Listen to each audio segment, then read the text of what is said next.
Morning student, आज हम करने जा रहे हैं 10th क्लास केमिस्ट्री में अपना अगला टॉपिक कोरोजन्स। कोरोजन क्या होता है? जैसे हमने रेडॉक्स रिएक्शन में भी पढ़ा था, अगर सिंपल टर्म में हम डिफाइन करें कोरोजन्स क्या है? Slow oxidation, slow oxidation of any object in air, या क्या कहें हम? Slow oxidation of any object in air और इन एटमॉस्फेयर। अगर नेचुरल कंडीशन के अंदर, एटमॉस्फेरिक कंडीशन के अंदर अगर किसी भी ऑब्जेक्ट का स्लो ऑक्सीडेशन हो रहा है तो उसके लिए क्या वर्ड यूज करते हैं हम? कोरोजन्स। जैसे अगर हम एग्जाम्पल लिखें, फॉर एग्जाम्पल अगर हम लिखें rusting, rusting is the most common examples जो हम अपनी सराउंडिंग में बहुत सारे ऐसा देखते हैं कि रस्टिंग, रस्टिंग मीन्स क्या होता है? किसी भी लोहे की चीज को जंग लग जाना। आपने देखा है कि मिट्टी में कोई कील गिरी हुई है, या बारिश के दिनों में देखें इवन अपनी गाड़ियां हैं, साइकिल है, या कोई भी लोहे की बाल्टी है, कोई भी बर्तन है, अगर आपने ओपन में छोड़ दिया है उसको, तो हम देखते हैं कि उसके ऊपर एक रेडिश ब्राउन लेयर पाउडर आ जाता है, और उसकी वजह से क्या होता है? जो लोहे की सीट थी या रोड थी वो डैमेज हो जाती है, तो उसको हम क्या बोलते हैं? रस्टिंग। यानी रस्टिंग प्रोसेस क्या है? सिंपल अगर कहें हम, rusting is corrosion of iron object. अगर किसी लोहे की चीज का कोरोजन हो रहा है, या हम क्या कह सकते हैं? Oxidation of iron object in most air. वो प्रोसेस भी क्या है? रस्टिंग है। हमने 10th क्लास में बोर्ड एग्जाम के व्यू से कोरोजन के अंदर रस्टिंग टॉपिक ही करना है, लेकिन अपने एनटीएससी और बाकी ओलंपियाड एग्जाम को ध्यान में रखते हुए बाकी कोरोजन को भी डिस्कस करेंगे हम। फर्स्ट ऑफ ऑल डिस्कस कर लेते हैं हम रस्टिंग को। रस्टिंग मीन्स क्या है? Corrosion of any iron object, और आयरन ऑब्जेक्ट का कोरोजन का मीनिंग क्या है? ऑक्सीडेशन। और ऑक्सीडेशन ऑफ आयरन ऑब्जेक्ट कब होगा? जब मोस्ट एयर होगी। देखो, इसके लिए हम रिएक्शन राइट करते हैं। रस्टिंग के लिए अगर हम केमिकल रिएक्शंस की बात करें तो अपनी केमिकल रिएक्शंस क्या हो जाएगी? केमिकल रिएक्शंस फॉर रस्टिंग हमें क्या लेना है? Iron object. आयरन ऑब्जेक्ट के लिए आयरन का सिंबल लिखेंगे आयरन सॉलिड। ऑक्सीडेशन मींस क्या है? हमने ऑक्सीजन लेनी है, लेकिन कंडीशन क्या है? मोस्ट एयर, एयर होगी, लेकिन कैसी कंडीशन लेनी है आपने? Most air. मोस्ट एयर का मीनिंग क्या है? या ऑक्सीजन के साथ जो वाटर है उसकी ड्रॉपलेट्स भी चाहिए, क्योंकि वाटर ड्रॉपलेट्स एक इलेक्ट्रोलाइट की तरह काम करेगा, और जैसे ही आयरन ऑक्सीजन के साथ रिएक्ट करेगा हमें मिल जाता है आयरन ऑक्साइड। किस फॉर्म में? Ferrous oxide. लेकिन ये नेचुरल प्रोसेस हो रहा है, जरूरी नहीं है कि आयरन फेरस बनाए, इसके साथ साथ ये फेरिक ऑक्साइड भी बना सकता है। अब मोस्ट कंडीशन है तो कितने भी वाटर मॉलिक्यूल हो सकते हैं, तो हम लिख सकते हैं कि यहाँ x, x means any number of water molecules. जो ये हमारे पास फॉर्मूला बन गया है, ये क्या है? Chemical formula of rust. और केमिकल फॉर्मूला ऑफ रस्ट क्या है? फेरोफेरिक ऑक्साइड। क्योंकि रस्ट क्या है? एक मिक्सचर है जिसमें आयरन आपका Fe+2 स्टेट में भी ऑक्सीडाइज हो सकता है और Fe+3 स्टेट में भी ऑक्सीडाइज हो सकता है। तो अपने पास इसका क्या फॉर्मूला हो गया? अगर आयरन को मोस्ट एयर में एक्सपोज कर देते हैं, हवा में हम छोड़ दें एटमॉस्फेयर में, तो ये ऑक्सीडाइज होकर आयरन ऑक्साइड बना लेगा। और आयरन ऑक्साइड के साथ मॉइस्चर है तो वो भी इसके साथ स्टिक रहती है, नहीं कि ड्राई पाउडर फॉर्म में आ गया, नहीं। इसलिए रस्ट का फॉर्मूला लिखेंगे हम फेरोफेरिक ऑक्साइड, फेरस ऑक्साइड भी है, फेरिक भी है, इसलिए हम इसका फॉर्मूला क्या लिख देते हैं, वाटर के लिए हाइड्रेटेड, इसका नाम क्या हो जाएगा, हाइड्रेटेड फेरोफेरिक ऑक्साइड। ये आपका एक्यूरेट है। कई बार 10th क्लास के बेसिस पे हम सिंपल ये भी मिल सकता है कि हाइड्रेटेड फेरिक ऑक्साइड मिल जाए तो भी हम राइट करेंगे, लेकिन अगर एक्यूरेट लिखें तो नेचुरल प्रोसेस हो रहा है, जरूरी नहीं है कि फेरिक स्टेट में जाए, फेरस में भी जाएगा, फेरिक में भी जाएगा। रस्ट के अंदर हमें आयरन दोनों स्टेट में मिलता है, Fe+2 में भी मिलता है और Fe+3 स्टेट में भी मिलेगा। इसलिए जब भी आपसे पूछे जाए कंपोजिशन ऑफ रस्ट बताओ, क्या बताओ हमें, कंपोजिशन ऑफ रस्ट। अब कंपोजिशन ऑफ रस्ट को कैसे डिफाइन करेंगे हम, यानी रस्ट क्या है, हमारे पास एक मिक्सचर है, तो रस्ट के अंदर आपको ये फेरस कंपाउंड भी मिलेगा और साथ में क्या मिलेगा, फेरिक कंपाउंड भी मिलेगा। अब मिक्सचर है, मोस्ट कंडीशन है, तो हमें साथ में कितने भी वाटर मॉलिक्यूल मिल सकते हैं, x मींस एनी नंबर 1 2 3 4 जितने भी हो जाए, तो ये क्या हो जाएगा, फेरोफेरिक ऑक्साइड। यानी यहाँ जो हमारा आयरन है वो Fe+2 स्टेट में और यहाँ जो आयरन है वो किस में, Fe+3 में। अब नेचुरल स्टेट है तो दोनों स्टेट में मिलेगा हमें। कई बार क्वेश्चन बन जाता है कंपटीशन में कि किस ऑक्सीडेशन स्टेट में, नेचुरली हो रहा है, कंट्रोल वे में नहीं करवा रहे हम, तो +2 में भी एग्जिस्ट करेगा और +3 में भी। लेकिन 10th क्लास लेवल पे अगर सिंपल हमें ये दे रखा है फॉर्मूला ऑफ रस्ट, अब नेचुरल प्रोसेस है तो हाईएस्ट ऑक्सीडेशन स्टेट इसकी +3 है, तो सिंपल हमें ये भी मिल सकता है Fe2O3XS2, तो भी हमने राइट करना है, लेकिन एक्चुअल में एक्यूरेट आंसर देना है तो क्या है आपका, फेरोफेरिक ऑक्साइड। लेकिन अगर ये नहीं दे रखा है तो हमें ऑप्शन में ये भी मिल सकता है कि ferric oxide with X water molecule या सिंपली हाइड्रेटेड फेरिक ऑक्साइड। इसका नाम क्या लिखेंगे हम, हाइड्रेटेड फेरिक ऑक्साइड। तो ये भी किसका फॉर्मूला है, रस्ट का है। वैसे रस्ट क्या है आपका मिक्सचर, तो कंपोजिशन पूछे तो फेरोफेरिक ऑक्साइड बताना है, और सिंपल कहे कि right the formula of rust, तो क्या लिखेंगे, hydrated ferric oxides. Okay, next one हम देखते हैं कि अगर रस्टिंग हो रही है तो पार्टिकल्स की डैमेज हो रहा है, तो ये भी ध्यान रखना है, अगर फेरिक ऑक्साइड है चाहे फेरोफेरिक ऑक्साइड है, ये हमें किस फॉर्म में मिलता है,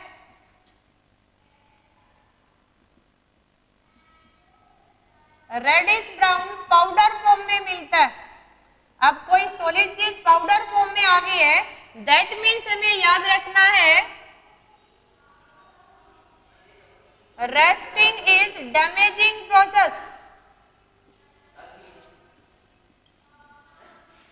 रेस्टिंग क्या है, एक डैमेजिंग प्रोसेस है जो डैमेज करता है, हार्मिंग प्रोसेस है। अब इस हार्मिंग प्रोसेस की क्या हार्मफुल इफेक्ट है और कैसे प्रिवेंशन करेंगे ये भी ध्यान रखना है हमें। तो नेक्स्ट वन हम ध्यान रखते हैं, अगर हमें राइट करें how can you prevent rusting, किसी भी आयरन ऑब्जेक्ट को रस्टिंग से कैसे प्रिवेंट करेंगे हम, इसकी प्रिवेंशन के लिए अपनी कॉमन लाइफ में अगर देखें तो सबसे अच्छा एग्जांपल क्या करते हैं हम, कोई भी आयरन ऑब्जेक्ट है उसको हम ऑयलिंग करते हैं, पेंटिंग करते हैं, तो कौन कौन सी प्रिवेंशन कर सकते हैं, सिंपल करें कि हम आयरन ऑब्जेक्ट की ऑयलिंग कर देते हैं।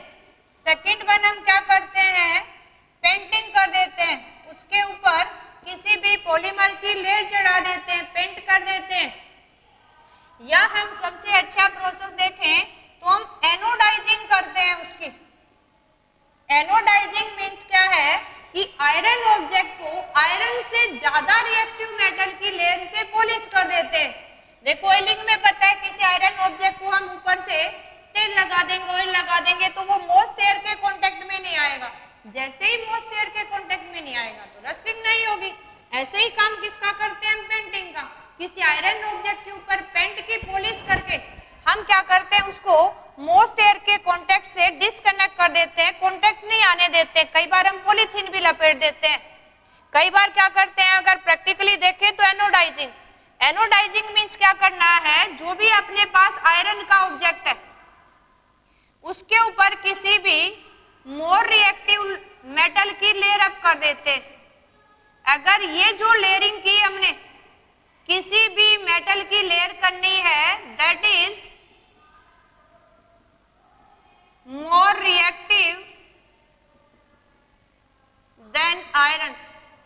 इसकी वजह से क्या होगा, जब तक ये आउटर लेयर खुद कोरोड नहीं हो जाएगी, आयरन को प्रोटेक्ट रखेगी। और इसी में रिएक्टिव मेटल की जगह, अगर इस रिएक्टिव मेटल की जगह हम जिंक यूज करते हैं तो उस प्रोसेस को हम बोलते हैं गैल्वेनाइजेशन। क्या बोलते हैं हम, galvanization. And that is most important. हम ये करते हैं, दो प्रोसेस लिखेंगे, anodizing and galvanization. Anodizing process क्या है, process of covering the iron object with more reactive metal that on self is corrode but prevent the iron from corrosions. Second one process करते हैं हम galvanization। galvanization में क्या करते हैं, अगर आपने कोई भी मान लो आयरन की हमने सीट ले ली है, इस आयरन की जो आपके पास सीट है, इस आयरन की सीट के ऊपर हम पॉलिश कर दें। यहाँ भी आपने ये पॉलिशिंग कर दी है, अभी इसके ऊपर किसकी, अगर जिंक की, आयरन ऑब्जेक्ट के ऊपर अगर ये पॉलिश हम जिंक की कर दें, then that process is known as galvanization. कई बार वाटर सप्लाई जो पाइपलाइन होती है, उस पाइपलाइन सप्लाई में जहां भी ज्वाइंट आता है, मान लो ये हमारे पास वाटर पाइपलाइन है और वाटर पाइपलाइन में जहां भी आपका ज्वाइंट आता है, उस ज्वाइंट के ऊपर हम क्या करते हैं, जिंक ब्लॉक लगा देते हैं। अब ये जिंक ब्लॉक, मान लो ये आयरन के पाइप हैं और जिंक ब्लॉक किसका काम करेंगे, एनोड का। एनोड प्रोसेस कौन सा होता है, जैसे हमने इलेक्ट्रोलाइसिस में पढ़ा था, उसी तरह का आपका ये प्रोसेस है जिसके अंदर एनोड का क्या होता है, ऑक्सीडेशन। यानी जब तक ये जिंक का जो ब्लॉक हमने यूज किया डैमेज नहीं हो जाएगा, तब तक आयरन का क्या रहेगा, प्रोटेक्शन। तो हम ऑयलिंग से, पेंटिंग से, एनोडाइजिंग या गैल्वेनाइजेशन से रस्टिंग ऑफ आयरन से प्रिवेंशन कर सकते हैं। और इसमें अगर प्रिवेंशन हम कर रहे हैं by using the zinc metal, then that process is known as galvanization. और जिंक के अलावा अगर कोई मोर रिएक्टिव मेटल को यूज करते हैं to protect the iron from rusting, is known as anodizing. यानी उस मेटल को हैज ए एनोड यूज करें। एनोड मींस उस मेटल का ऑक्सीडेशन कोरोड होता रहेगा और आयरन का क्या हो जाएगा, प्रोटेक्शन। अब इसी के हार्मफुल इफेक्ट क्या होंगे, देखो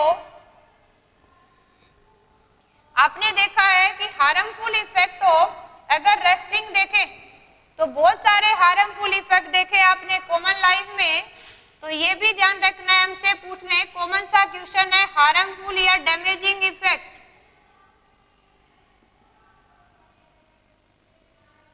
ऑफ रस्टिंग तो आपने बहुत सारे देखे हैं।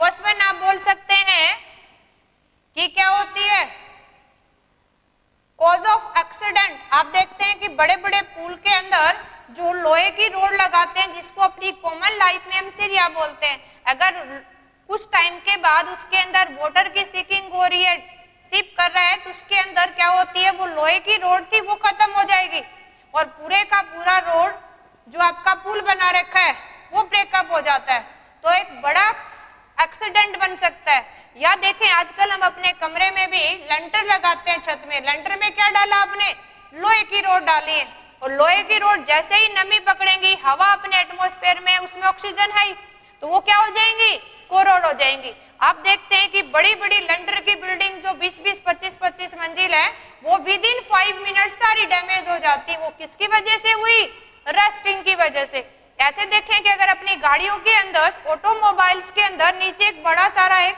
बिम लगा रहता है, मजबूत होता है देखने में, लेकिन लंबे समय से आप गाड़ी को यूज कर रहे हैं, आप गाड़ी को मोस्ट वेदर के अंदर यूज करते हैं। अगर गाड़ी आपकी ऑटोमोबाइल से उसके बिम की रस्टिंग होगी है, तो एट ए आपकी रोड के ऊपर ही क्या हो सकता है, जैसे ही बिम टूट जाएगा तो क्या हो जा सकता है, एक कॉज ऑफ एक्सीडेंट। या हम देखें जिस लोहे को बनाने के लिए, इंडस्ट्री से निकालने के लिए हमें कितना लेबर करना पड़ता है, कितने मनी स्पेंड करते हैं, वो सारा क्या हो जाएगा, लॉस। क्योंकि जिस लोहे को प्योर स्टेट में लाने के लिए आपने इतने प्रोसेस अप्लाई किए, वो वापिस से किस में चेंज हो जाता है, रस्टिंग में, पाउडर फॉर्म में। तो हम लिख सकते हैं कि हार्मफुल इफेक्ट क्या है इसका, सबसे पहले एक कॉज ऑफ एक्सीडेंट बन सकता है, सेकंड वन क्या हो सकता है, लॉस ऑफ लाइफ। अगर एक्सीडेंट होगा तो लॉस ऑफ लाइफ होगी, इसके साथ उसको बनाने में कितने हमें काम किया है, पैसा लगा है, तो लिख सकते हैं लॉस ऑफ लेबर हो रहा है, लॉस ऑफ मनी हो रही है। तो so many harmful effect of rusting. इसी से रिलेटेड देखो नेक्स्ट वन हम कर लेते हैं जो इंपॉर्टेंट है, जो हम वर्ड कर रहे थे, कोरोजन। अगर कोरोजन में एक स्पेशल केस किया हमने रस्टिंग, लेकिन रस्टिंग तो किसका केस था, सिर्फ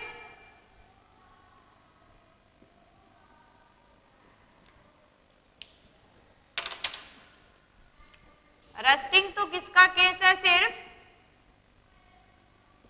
oxidation of iron in air. अब इस केस में एक छोटा सा क्वेश्चन ये भी बन जाता है कि what are the condition for rusting, and that are also important. अब रस्टिंग के लिए क्या कंडीशन है, देखो रस्ट कब पॉसिबल होगा, सबसे पहले हमारे पास क्या होना चाहिए, आयरन ऑब्जेक्ट, क्योंकि आयरन नहीं होगा तो रस्ट किसका होगा, तो आयरन ऑब्जेक्ट चाहिए। सेकंड वन कंडीशन क्या होगी, ऑक्सीजन, या लिखे हम एयर। थर्ड वन कंडीशन क्या होगी, मॉइस्चर, या हम क्या लिखें, वाटर भी हमें चाहिए। अगर ये तीनों कंडीशंस कोएग्जिस्ट कर रही है तभी रस्टिंग होगी, नहीं तो रस्टिंग नहीं होगी। अब अगर ये ऑक्सीडेशन हम आयरन का करवा रहे हैं तो रस्टिंग है, अगर यही प्रोसेस हम किसका करवाएं, बाकी मेटल्स का भी होता है। जैसे एक क्वेश्चन जनरली बन जाता है, एल्यूमिनियम को अगर आप एयर में एक्सपोज कर देते हैं, एयर का मतलब oxygen, water, nitrogen and so many, लेकिन सबसे ज्यादा रिएक्टिव कौन है इसमें, ऑक्सीजन। तो जैसे ही हम इसको सोल आउट करके लिखें, यानी aluminium one react with oxygen, it form aluminium oxide. लेकिन यहां बड़ी इंपॉर्टेंट बात है कि जैसे ही आपने अभी राइट किया, अगर आयरन ऑब्जेक्ट है वो ऑक्सीजन के साथ रिएक्ट करके फेरिक ऑक्साइड बना रहा है, ये फेरिक ऑक्साइड किसकी फॉर्म में मिलता है हमें, पाउडर की फॉर्म में। लेकिन ये जो एल्यूमिनियम ऑक्साइड मिलता है ये हमें सॉलिड लेयर बना रहा है। इसलिए आयरन का अगर रस्टिंग हो रही है, ऑक्साइड फॉर्मेशन हो रहा है, आयरन का कोरोजन हो रहा है, दैट आर डैमेजिंग। लेकिन अगर एल्यूमिनियम का ऑक्सीडेशन होकर एल्यूमिनियम ऑक्साइड बनाता है, ये एल्यूमिनियम ऑक्साइड क्या करता है, उस एल्यूमिनियम आर्टिकल्स के ऊपर एक प्रोटेक्टिव लेयर बना लेता है। इसलिए ये क्या है, प्रोटेक्टिव इन फंक्शन है, यानी एल्यूमिनियम से एल्यूमिनियम ऑक्साइड बनना, ये क्या है, प्रोटेक्टिव इन फंक्शन।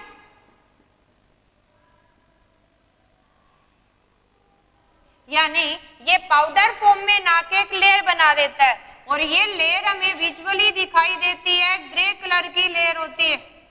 हम देखें अपने खेतों में जो वाटर सप्लाई के लिए पाइप यूज करते हैं इरिगेशन के लिए, जब मार्केट से लेके आते हैं तो वाइट शाइनिंग होते हैं, अगर हम फ्यू मंथ्स के बाद देखते हैं 2-3 महीने के बाद तो वो ग्रेइश कलर में कन्वर्ट हो जाते हैं। यानी जो व्हाइट शाइनिंग कलर का जो आपका ये सिल्वर था,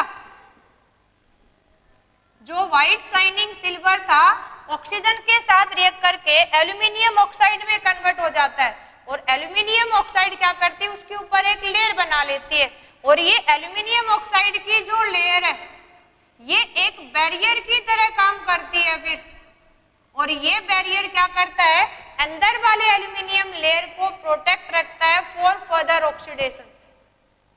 तो एक क्वेश्चन बन जाता है कि ऐसे मेटल्स बताओ जिसका ऑक्सीडेशन या कोरोजन प्रोटेक्टिव इन फंक्शन है। तो किसका एग्जांपल देंगे हम, एल्यूमिनियम का, या हम एग्जांपल दे सकते हैं जिंक। अगर ऑक्सीजन के साथ लेयर रिएक्ट करके जिंक ऑक्साइड बना रहा है तो ये भी एक प्रोटेक्टिव लेयर बनाता है और जो प्रोटेक्टिव लेयर की फॉर्म में आता है that are protective in functions. देखो नेक्स्ट वन करके देखते हैं, लेकिन ये ध्यान रखना है दैट आर मोस्ट इंपोर्टेंट। कई बार पूछ लेते हैं a white is shining metal on exposing to air change into a greyish layer. तो ये आपका कौन सा मेटल है, एल्यूमिनियम। इसी तरह से एक और मोस्ट इंपोर्टेंट कर लेते हैं। देखो हमने देखा है पंजाब में अमृतसर में टेंपल है और टेंपल की जो टॉप है वो किसकी बनी है, कॉपर की। और कॉपर हमें पता है कि कैसा होता है, रेडिश येलो कलर का होता है। लेकिन उस केस में जो कॉपर टेंपल की टॉप में यूज किया गया है वो क्या करता है, एटमॉस्फेरिक एयर के साथ रिएक्ट करता है। अब एटमॉस्फेरिक एयर में हमें पता है कि पंजाब साइड में बहुत सारे धान उगाते हैं और उनको जब निकालते हैं तो बर्निंग के दौरान CO2 निकलती है। उस केस में क्या करता है, कॉपर अपना CO2 और मोस्ट एयर के साथ रिएक्ट करके हमें कंपाउंड दे देता है, ये बेसिक कॉपर कार्बोनेट। ये कंपाउंड बना रहा है बेसिक कॉपर कार्बोनेट और वाटर है तो इसको भी लिख सकते हैं एक्स वाटर मॉलिक्यूल हाइड्रेटेड। अब ये बड़ा अच्छा कंपाउंड बन गया है, लेकिन ये भी हमें किस फॉर्म में मिलता है, लेयर की फॉर्म में मिलता है। और ये लेयर कैसी है, ग्रीनिश लेयर है।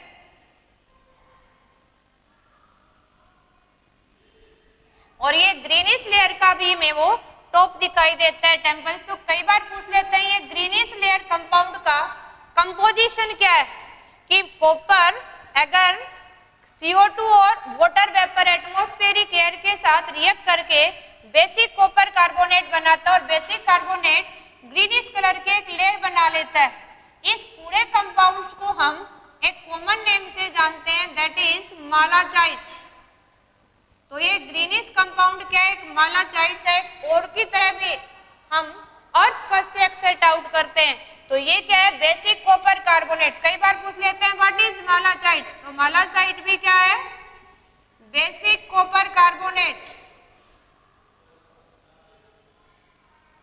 और ये basic copper carbonate corrosion of copper से बनी।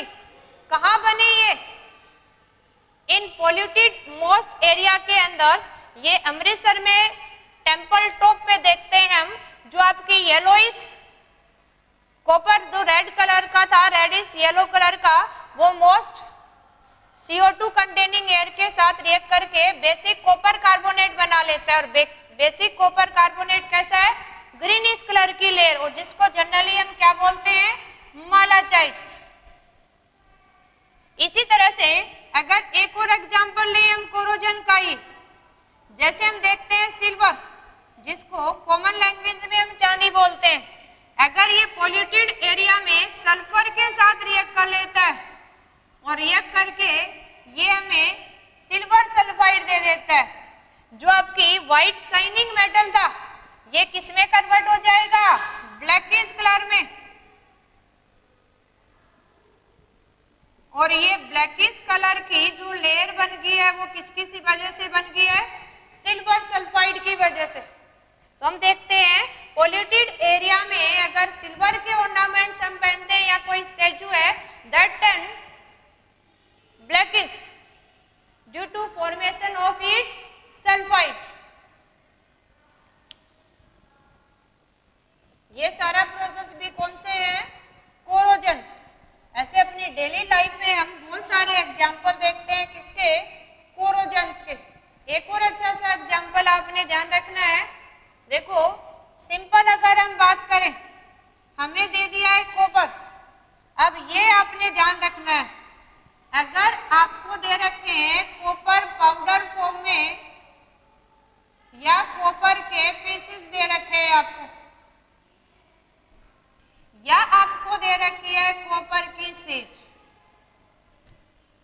इस केस में आपने ध्यान रखना है, अगर कॉपर पाउडर है तो एटमॉस्फेरिक ऑक्सीजन के साथ रिएक्ट करके ये आपका क्या बनाएगा? Cupric oxide. और ये क्यूप्रिक ऑक्साइड हमें किस कलर में मिलता है? Black colour. और अगर हम कॉपर शीट की बात करें, कॉपर शीट क्या करेगी? आपकी एटमॉस्फेरिक एयर के साथ रिएक्ट करके और हमें क्या देती है? ये ग्रीनिश लेयर देती है जो बेसिक कॉपर कार्बोनेट बनाएगी। और ये बेसिक कॉपर कार्बोनेट क्या देती है? हमें ग्रीन लेयर फॉर्मेशन कर रही है। इसलिए जब भी क्वेश्चन में पूछा जाए तो ध्यान रखना है, कॉपर पाउडर या कॉपर पीस है तो एटमॉस्फेरिक एयर में ऑक्साइड बनाएगा, वो ब्लैकिश कलर का बनेगा। और अगर ये कॉपर शीट है, कोई यूटेंसिल दे रखा है आपको, तो आपने क्या देना है? उसका कोरोड होके क्या बनाएगा? वो ग्रीनिश लेयर बनाएगा। और वो ग्रीनिश लेयर किसकी है? बेसिक कॉपर कार्बोनेट की। ये सब क्या है? कॉपर्स के आपका कोरोजन पढ़ रहे हैं। तो कोरोजन बेनिफिशियल भी हो सकता है और हार्मफुल भी हो सकता है। इसी के ऊपर आपने कुछ क्वेश्चन करने हैं जो आपके होमवर्क के लिए है, जिसमें फर्स्ट वन लिखना है आपने,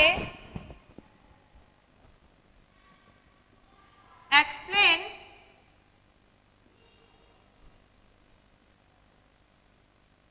why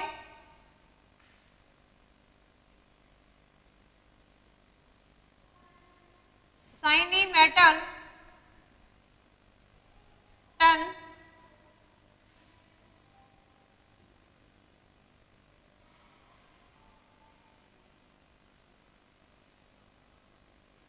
grey on exposing to moist air। Second one आपके लिए क्वेश्चन है, you observe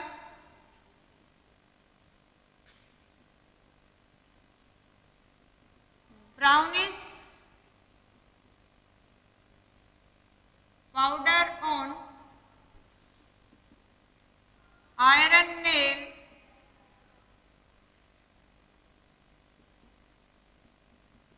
kept in moist air, how it formed। आपने बताना ये कैसे बन गई और क्या करना है? Write composition of brown powder. इस ब्राउन पाउडर की आपने कंपोजिशन लिखनी है। And third one question, why it is advised